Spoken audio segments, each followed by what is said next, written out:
لہٰذا یہ چیز میں کھل کر کہنا چاہوں گا تمام لوگوں سے جو یہاں موجود ہیں اور ان طلبہ سے بھی جو کسی بھی ادارے سے تعلق رکھتے ہیں، ایک نئی قسم کی وبا عام ہے، وہ وبا ہے ادارے کی عصبیت، ادارے کی عصبیت۔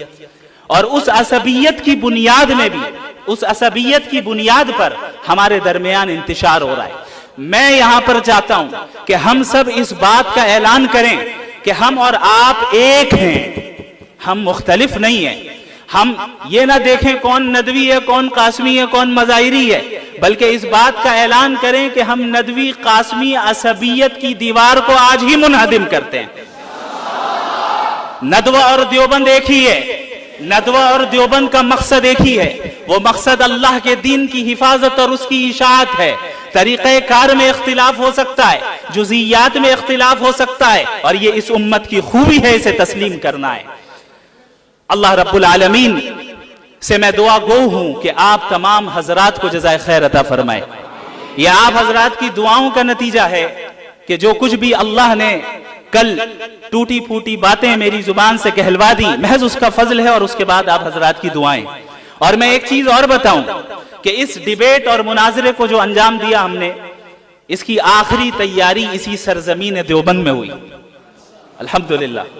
اور جو بھی ہمیں کامیابی حاصل ہوئی، اللہ کا فضل، آپ حضرات کی دعائیں، اور بالخصوص حضرت مفتی یاسر ندیم الواجدی دامت برکاتہم العالیہ کی توجہ خاص اور ان کی تربیت کا نتیجہ رہا کہ ہم اس مرحلے سے کامیابی کے ساتھ گزر گئے۔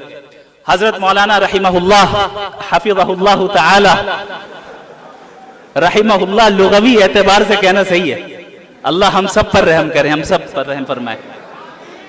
حضرت مولانا حفظہ اللہ تعالی سے میں نے، جو ہمارے وہ شخص تھے جن کے ساتھ مناظرہ ہوا، جب میں نے یہ ارادہ کیا کہ انہیں اس مناظرے کی دعوت دینی چاہیے، تو سب سے پہلے میں نے جنہیں فون کیا وہ مفتی صاحب تھے، اور مفتی یاسر ندیم الواجدی صاحب سے میں نے مشورہ کیا اور ان سے پوچھا کہ حضرت آپ کی کیا رائے ہے، کیا یہ قدم اٹھانا چاہیے یا نہیں؟ حضرت نے ہمت افزائی کی اور اجازت دی کہ آپ ضرور یہ کام کریں، انشاءاللہ خیر ہوگا۔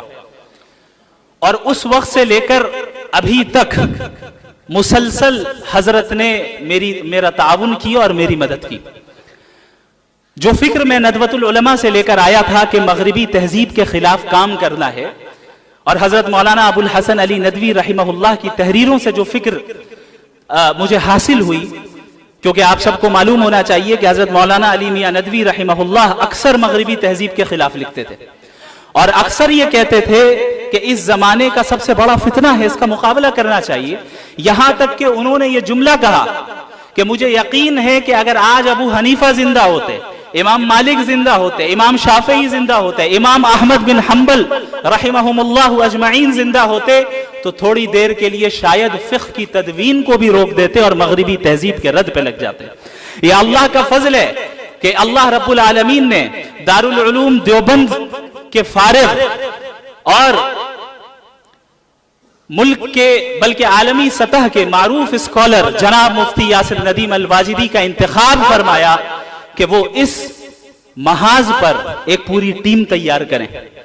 لہذا ندوۃ العلماء سے فراغت کے بعد میں نے حضرت مفتی صاحب کے پاس تحافظ الملاحدہ کا کورس کیا، اور یہ جو 2 سالہ کورس تھا، در حقیقت اس کورس کے ذریعے سے ہی راستے ہموار ہوئے، اور مجھے پتا چلا کہ جو فکر میرے اندر ہے اس کو عملی جامہ کیسے پہنانا ہے۔ اللہ رب العالمین انہیں جزائے خیر عطا فرمائے۔ میں اکثر کہتا ہوں کہ حضرت کا احسان میرے اوپر اتنا زیادہ ہے کہ جس طریقے سے امام ابو یوسف کے لیے ابو حنیفہ تھے، جس طریقے سے ابن قیم کے لیے ابن تیمیہ تھے، ٹھیک اسی طریقے سے میرے لیے حضرت مفتی یاسر ندیم الواجدی دامت برکاتہم العالیہ ہیں۔ اللہ رب العالمین ان کی عمر میں برکت عطا فرمائے، ان کے فیض کو عام فرمائے، ان کو صحت عطا فرمائے، اور ان کی